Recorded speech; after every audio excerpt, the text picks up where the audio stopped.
प्रश्न कक्षा 11वीं भौतिक विज्ञान। पहला है मूल मात्रक और व्युत्पन्न मात्रक किसे कहते हैं, और इसी के पढ़ लेंगे आप। मूल मात्रक और व्युत्पन्न मात्रक में अंतर लिखिए। दूसरा है बीमीय विश्लेषण क्या है, बीमीय विश्लेषण की सीमाएं और उनके उपयोग लिखिए। तीसरा है कार्य व विकृति का बीमीय सूत्र तथा मात्रक लिखिए। अगला क्वेश्चन है भौतिक समीकरण v² बराबर u² प्लस 2as की शुद्धता की जांच कीजिए। पांचवा क्वेश्चन है बीमीय विश्लेषण के अनुप्रयोग लिखिए। अगला क्वेश्चन है मात्रकों की अंतरराष्ट्रीय प्रणाली समझाइए।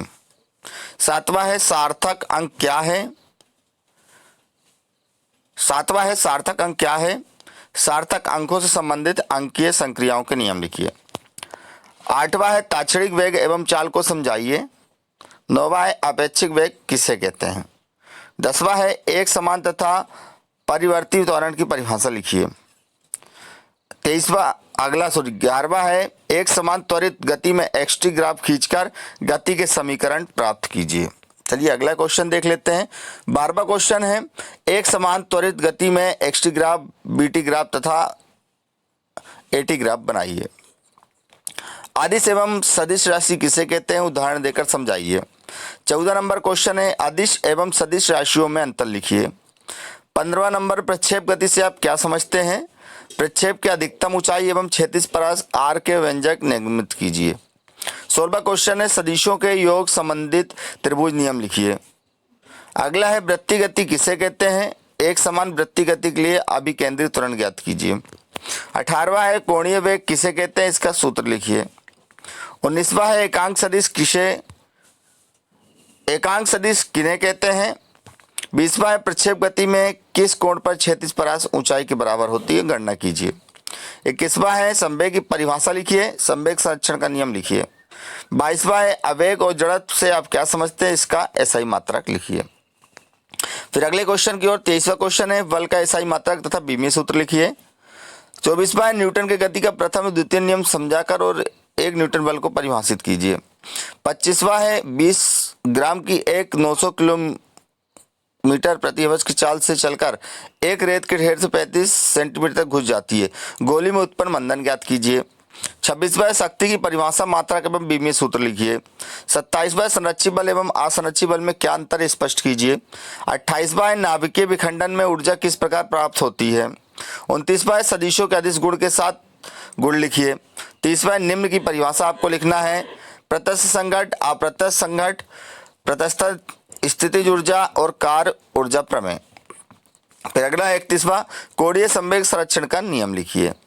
32वां है कोणीय वेग एवं रेखीय वेग में संबंध लिखिए और कोणीय वेग की परिभाषा लिखिए। अगला क्वेश्चन 33वां मैं आपको पढ़ के बता देता हूं।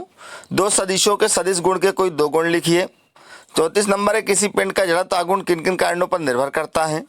35वां है विलगित निकाय जड़त्व आघूर्ण और द्रव्यमान को समझाइए। 36वां है किसी एक समान छड़ के एक सिरे से उसके द्रव्यमान केंद्र की स्थिति ज्ञात कीजिए। 37वां है कोणीय संवेग एवं बल आघूर्ण में संबंध स्थापित कीजिए। 38वां है निम्न नियम को समझाइए, गुरुत्वाकर्षण का सार्वत्रिक नियम, ग्रहों की गति संबंधित कक्षा नियम और ग्रहों की गति संबंधित आवर्तकाल का नियम। ये अगला है जी और जी में अंतर लिखिए। द्रव्यमान एवं भार में अंतर लिखिए। पलायन वेग एवं कक्षीय वेग में अंतर लिखिए। पलायन वेग किसे कहते हैं, इसका सूत्र लिखिए। मोस्ट एमपी सवाल होगा आपके अर्धवार्षिक के लिए बहुत। अगला है सर्वाधिक गुरुत्वाकर्षण स्थिरांक जी की परिभाषा लिखिए।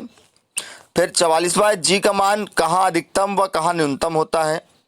45वां है गुरुत्वीय विभव और गुरुत्वीय त्वरण की परिभाषा एसआई मात्रक। 46वां है पलायन वेग क्या है, पृथ्वी से प्रक्षेपित पिंड के लिए पलायन वेग का व्यंजक स्थापित कीजिए। 47वां है पास्कल का नियम और हुक का नियम लिखिए। 48वां है प्रतिबल, विकृति, अपरूपण गुणांक को परिभाषित कीजिए। अगला है प्रत्यास्थता व सुघट पदार्थों में दो अंतर लिखिए। 50वां है किसी तार में अनुदैर्ध्य विकृति की गणना कीजिए। 51वां है रबर व स्टील में कौन से अधिक प्रत्यास्थ है, गणितीय सूत्र द्वारा सिद्ध कीजिए। 42वां है सजग बल, संयंता और असंजक बल किसे कहते हैं। 53 वाला है तरल दाब के लिए पास्कल का नियम लिखिए। फिर अगला है पृष्ठ तनाव को परिभाषित कीजिए तथा मात्रक लिखिए। अगला है स्टोक का नियम लिखिए। सीमांत वेग क्या है, इसका सूत्र बनाइए। 56वां है बर्नौली प्रमेय लिखिए एवं सिद्ध कीजिए। 57 नंबर है तेज हवा चलने पर टीन की छत को क्यों उड़ जाती है। 58वां है तरल दाब और संपर्क कोण किसे कहते हैं, मात्रक और विमीय सूत्र। अगला है ऊष्मा चालकता गुणांक की परिभाषा लिखिए एवं इसके लिए सूत्र स्थापित कीजिए। अगला है किसी ठोस के रेखीय प्रसार गुणांक और आयतन प्रसार गुणांक में संबंध स्थापित कीजिए। अगला है न्यूटन के शीतलन नियम को समझाइए। अगले में अंतर लिखना है ऊष्मा व ताप में और विशिष्ट ऊष्मा व ऊष्माधारिता में। अगला है घर्षण से लाभ हानि लिखिए। फिर अगला सर्पी घर्षण व लोटनी घर्षण में अंतर लिखिए। उसका अगला है सिद्ध कीजिए कि रोलर को ढकेलने के बजाय खींचना आसान होता है। फिर अगला है कार्य ऊर्जा में अंतर लिखिए और अगला है कोणीय संवेग और बलागुण में संबंध लिखिए। तो दोस्तों ये थे आपके मोस्ट टाइम क्वेश्चन क्लास 11वीं के लिए भौतिक शास्त्र। और भी किसी क्लास के मोस्ट टाइम क्वेश्चन चाहिए हो तो मुझे कमेंट्स कर दीजिएगा, मैं अवेलेबल करवा दूंगा। तो इनको आप बाकायदा अच्छे से पढ़िए। त्रिमासिक का पेपर अर्धवार्षिक का पेपर आपको बहुत अच्छा आने वाला है और फिर वार्षिक की तैयारी बड़े मजेदार से कराएंगे। चलिए मिलते हैं। जय हिंद, जय भारत, जय वंदे मातरम।